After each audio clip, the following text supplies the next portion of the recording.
ओम शांति। मैं आत्मा ब्लेसिंग की पात्र आत्मा हूँ, ब्लिसफुल हूँ।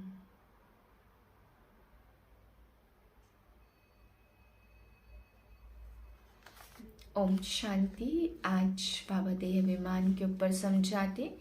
बच्चे देह अभिमान से ही काम क्रोध की चमाट लगती है, इसी से तुम्हें माया की चमाट लग जाती है। तो कुछ बच्चे हैं जो बाप का बनने का, ऊंच पद पाने के पुरुषार्थ में लगे हुए हैं, विकर्मों को चुकतू करने के पुरुषार्थ में लगे हैं। पर कुछ बच्चे हैं जो भगवान को कैसे फारकती दे इस पुरुषार्थ में लग जाते हैं।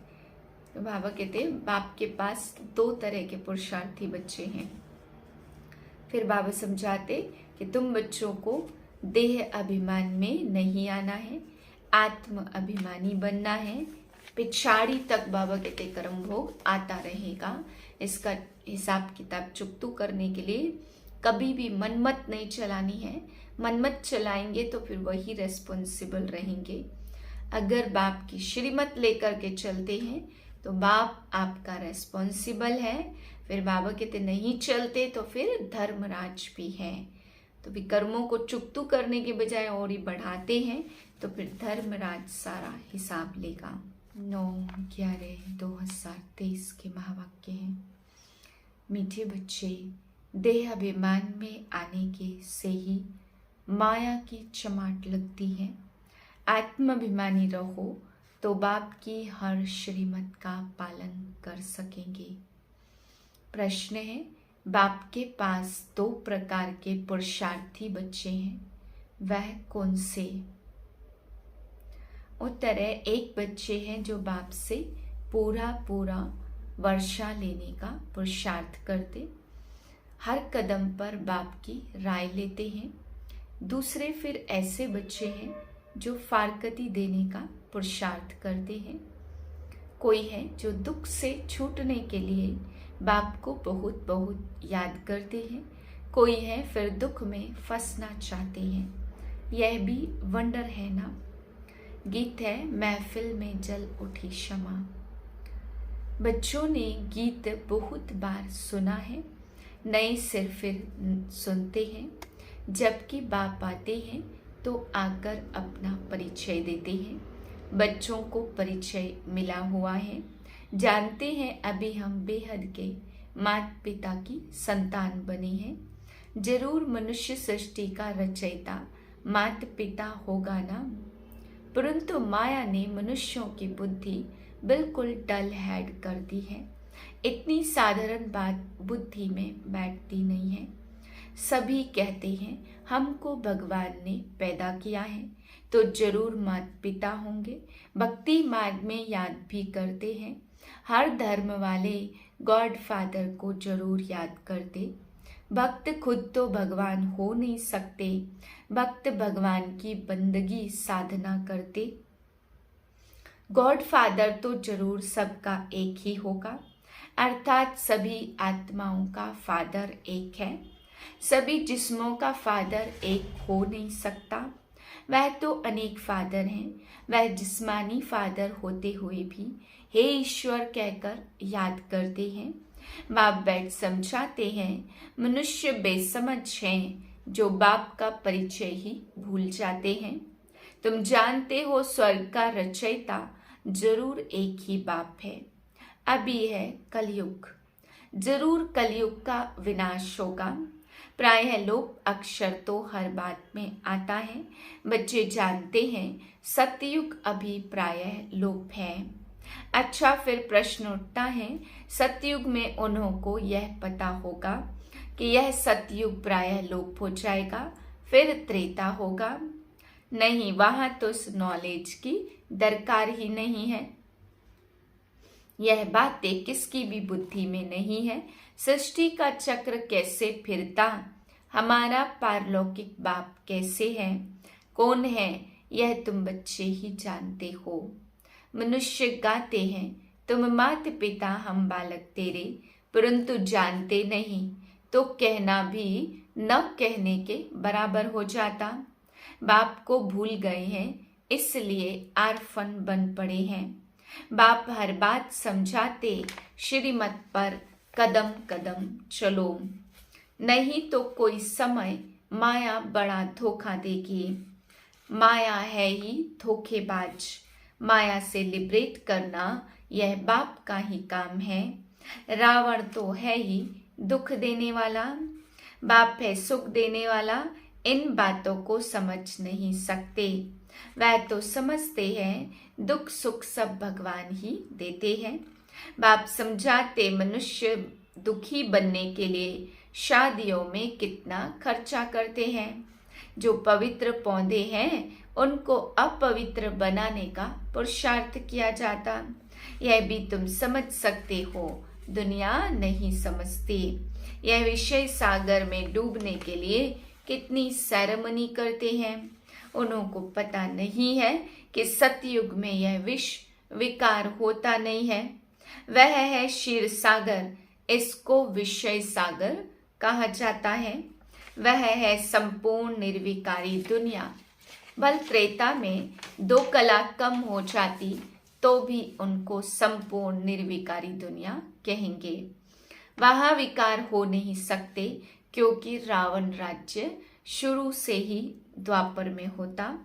आधा आधा है ना, ज्ञान सागर और अज्ञान सागर। अज्ञान का भी सागर है ना। मनुष्य कितने अज्ञानी, बाप को भी नहीं जानते हैं, सिर्फ कहते रहते कि यह करने से भगवान मिलेगा। मिलता कुछ भी नहीं है। माथा मारते मारते दुखी निधन के बन जाते, तब ही फिर मैं धनी आता हूँ। धनी बिगर माया अजगर ने सबको खा लिया है। बाप समझाते हैं माया बड़ी दुस्तर है, बहुतों को धोखा मिलता है। कोई को काम की चपाट, कोई को मोह की चपाट लग जाती है। देह अभिमान में आने से ही चमाट लगती। मेहनत है ही आत्माभिमानी बनने में, इसलिए बाप घड़ी घड़ी कहते सावधान मन मना भाव। बाप को याद नहीं करेंगे तो माया थप्पड़ लगा देगी, इसलिए निरंतर याद करने का अभ्यास करो, नहीं तो माया उल्टा कर्तव्य करा देगी। रोंग राइट की बुद्धि तो मिली ही है, कहाँ भी मूझो तो बाप से पूछो। तार में, चिट्ठी में अथवा फोन पर पूछ सकते हो।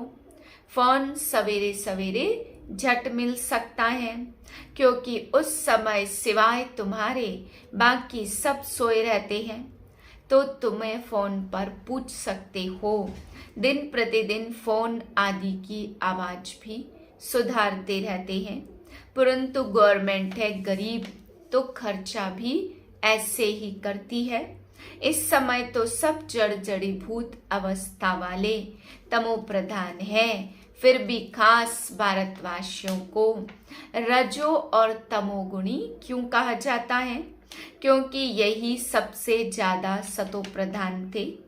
दूसरे धर्म वालों ने ना तो इतना सुख देखा ना दुख देखना है। वह अभी सुखी है, तब तो इतना अनाज आदि बेचते रहते हैं। उन्हों की बुद्धि रजो प्रधान है। विनाश के लिए कितनी इन्वेंशन करते हैं, परंतु उन्हों को पता नहीं पड़ता, इसलिए उन्हों को बहुत चित्र आदि बेचने पड़े तो उन्हों को भी पता पड़ेगा। आखिर समझेंगे यह चीज तो बड़ी अच्छी है। इन पर लिखा हुआ है गॉड फादरली गिफ्ट। जब आफत का समय होगा तो आवाज निकलेगा, फिर समझेंगे बरोबर यह हमको मिला था। इन चित्रों से बहुत काम निकलेगा। बाप को बेचारे जानते ही नहीं है, सुखदाता तो वह एक ही बाप है। सब उनको याद करते हैं, चित्रों से अच्छी रीति समझ सकते हैं। अभी देखो 3 पैर पृथ्वी के नहीं मिलते हैं, तुम सारे विश्व के मालिक बन जाते। यह चित्र विलायत में बहुत सर्विस करेंगे। बच्चों को इन चित्रों का कदर नहीं है। खर्चा तो होना ही है। राजधानी स्थापन करने में उस गवर्नमेंट का करोड़ों रुपया खर्चा हुआ होगा और लाखों मरे। यहाँ तो मरने की बात ही नहीं है। श्रीमत पर पूरा पुरुषार्थ करना है, तब ही श्रेष्ठ पद पा सकेंगे। नहीं तो पीछे सजा खाने समय बहुत पछताएंगे। यह बाप भी है तो धर्मराज भी है। पति दुनिया में आकर बच्चों को 21 जन्मों के लिए स्वराज्य देता हूँ। फिर अगर कोई विनाशकारी कर्तव्य किया तो पूरी सजा खाएंगे। ऐसे नहीं, जो होगा वह देखा जाएगा। दूसरे जन्म का कौन बैठकर विचार करे। मनुष्य दान पुण्य भी दूसरे जन्म के लिए करते। तुम अभी जो करते हो वह 21 जन्मों के लिए करते हो। वह जो कुछ करते अल्पकाल के लिए करते, एवजा फिर भी नरक में ही मिलेगा। तुमको तो स्वर्ग में एवजा मिलना है, रात दिन का फर्क है। तुम स्वर्ग में 21 जन्मों के लिए प्रारब्ध पाते हो। हर बात में श्रीमत पर चलने से बेड़ा पार है। बाप कहते हैं, तुम बच्चों को नैनों पर बिठाकर बड़े आराम से ले जाता हूँ। तुमने बहुत दुख उठाए हैं, अब कहता हूँ तुम मुझे याद करो। तुम नंगे आए थे, यह पाठ बजाया, अब फिर तुमको वापस जाना है। यह तुम्हारा अविनाशी पाठ है। इन बातों को कोई भी साइंस घमंडी समझ नहीं सकते। आत्मा इतना छोटा स्टार है, उसमें अविनाशी पार्ट सदैव के लिए भरा हुआ है। यह कभी समाप्त नहीं होता। बाप भी कहते, मैं भी तो क्रिएटर और एक्टर हूँ। मैं कल्प कल्प आता हूँ पार्ट बजाने। कहते हैं परमात्मा मन बुद्धि सहित चैतन्य नॉलेजफुल है, लेकिन क्या चीज है यह कोई नहीं जानते। जैसे तुम आत्मा स्टार मिसल हो, मैं भी स्टार हूँ। भक्ति मार्ग में भी मुझे याद करते हैं, क्योंकि दुखी है। मैं आकर तुम बच्चों को अपने साथ ले जाता हूँ। मैं भी पंडा हूँ, मैं परमात्मा तुम आत्माओं को ले जाता हूँ। आत्मा मच्छर से भी छोटी है, यह समझ भी तुम बच्चों को अभी मिली है। कितनी अच्छी रीति समझाते। बाप कहते, तुमको विश्व का मालिक बनाता हूँ, बाकी दिव्य दृष्टि की चाबी मैं अपने पास ही रखता हूँ। यह किसको नहीं देता हूँ, यह भक्ति मार्ग में मेरे ही काम आएगी। बाप कहते, मैं तुमको पावन पूज्य बनाता हूँ, माया पतित पुजारी बनाती है। समझाते तो बहुत है, परंतु कोई बुद्धिवान समझे ना। यह टेप मशीन बहुत अच्छी चीज है। बच्चों को मुरली तो जरूर सुननी है।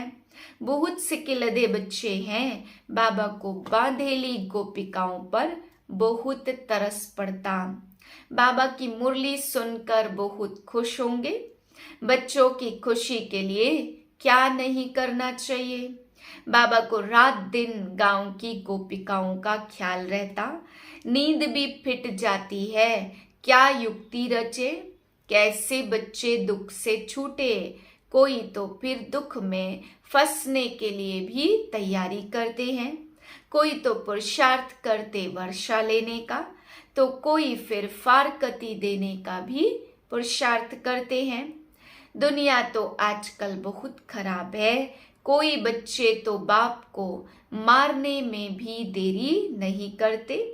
बेहद का बाप कितना अच्छी रीति समझाते। मैं बच्चों को इतना धन दूंगा जो यह कभी दुखी नहीं होंगे। तो बच्चों को भी इतना रहम दिल बनना चाहिए कि सबको सुख का रास्ता बताए। आजकल तो सभी दुख देते, बाकी कभी दुख का रास्ता नहीं बताएंगे। वह पढ़ाते हैं, पढ़ाई है सोर्स ऑफ इनकम। पढ़ाई से शरीर निर्वाह करने लायक बनते हैं। माँ बाप से बल वर्षा मिलता, परंतु वह क्या काम का है। जितना जास्ती धन उतना पाप बहुत करते रहते हैं। नहीं तो तीर्थ यात्रा बड़ी नम्रता से जाते, परंतु कोई कोई तीर्थ यात्रा पर भी शराब छिपा कर ले जाते। बाबा का देखा है शराब पीकर रह नहीं सकते। बात मत पूछो, लड़ाई में जाने वाले भी शराब खूब पीते हैं। लड़ाई वालों को अपनी जान का ही ख्याल नहीं रहता। समझते हैं आत्मा एक शरीर छोड़ जाकर दूसरा लेगी। तुम बच्चों को भी अभी ज्ञान मिलता है, यह छी शरीर छोड़ना है। उन्हों को कोई ज्ञान नहीं है, परंतु आदत पड़ी है मरना मारना। यहाँ तो हम आपे ही बैठे बैठे बाबा के पास जाना चाहते। यह पुरानी खाल है। जैसे सर्प भी पुरानी खाल छोड़ देते, ठंडी में सूख जाती तो उतार देते हैं। तुम्हारी यह तो बहुत छी पुरानी खाल है। पार्ट बजाते अब इनको छोड़ना है। बाबा के पास जाना है। बाबा ने युक्ति तो बहुत बताई, मन मना भाव। मुझे याद करो बस, ऐसे बैठे बैठे शरीर छोड़ देंगे। सन्यासियों का भी ऐसे होता, बैठे बैठे शरीर छोड़ देते, क्योंकि वह समझते हैं आत्मा को ब्रह्म में लीन होना है, तो योग लगाकर बैठते हैं, परंतु जा नहीं सकते। जैसे काशी कलवट खाते हैं तो वह जीव घात हो जाता। यह सन्यासी भी ऐसे बैठे बैठे जाते। बाबा का देखा हुआ है, वह हुआ हठ योग सन्यास। बाप समझाते तुमको 84 जन्म कैसे मिलते, तुमको कितनी नॉलेज देते हैं। कोई विरला ही श्रीमत पर चलता है। देहाभिमान आने से फिर बाप को भी अपनी मत देने लगते हैं। बाप समझाते आत्माभिमानी बनो, मैं आत्मा हूँ। बाबा आप ज्ञान के सागर हो, बस बाबा आपकी राय पर ही चलूंगा। कदम कदम पर बड़ी सावधानी चाहिए। भूले तो होती रहती, फिर पुरुषार्थ करना पड़ता। कहाँ भी जाओ बाप को याद करते रहो। विकर्मों का बोझ सिर पर बहुत है। कर्म भोग तो चुकतू करना होता है ना। पिछाड़ी तक यह कर्म भोग छोड़ेगा नहीं। श्रीमत पर चलने से ही पारस बुद्धि बनना है। साथ में धर्मराज भी है तो रिस्पॉन्सिबल वह हो गया। बाप बैठा है, तुम क्यों अपने पर बोझा रखते हो। पतित पावन बाप को पतितों की महफिल में आना ही है। यह तो नई बात नहीं है। अनेक बार पार्ट बजाया और फिर बजाते रहेंगे। इसको ही वंडर कहा जाता। अच्छा, पारलौकिक बात दादा का मीठे मीठे सिक्के दे बच्चों प्रति याद प्यार गुड मॉर्निंग। रूहानी बाप की रूहानी बच्चों को नमस्ते। हम रूहानी बच्चों की रूहानी बाप को नमस्ते। धारणा के लिए पहली पॉइंट, बाप समान सबको दुखों से लिबरेट करने का रहम करना है, सुख का रास्ता बताना है। दूसरी पॉइंट है, कोई भी विनाशकारी उल्टा कर्तव्य नहीं करना है। श्रीमत पर 21 जन्मों के लिए अपनी प्रारब्ध बनानी है। कदम कदम पर सावधानी से चलना है। वरदान है, वायदों की स्मृति द्वारा फायदा उठाने वाले सदा बाप की ब्लेसिंग के पात्र भाव। जो भी वायदे मन से, बोल से अथवा लिख कर करते हो, उन्हें स्मृति में रखो तो वायदे का पूरा फायदा उठा सकते हो। चेक करो कितने बार वायदा किया है और कितना निभाया है। वायदा और फायदा इन दोनों का बैलेंस रहे तो वरदाता बाप द्वारा ब्लेसिंग मिलती रहेगी। जैसे संकल्प करते हो ऐसे कर्म भी श्रेष्ठ हो तो सफलता मूर्त बन जाएंगे।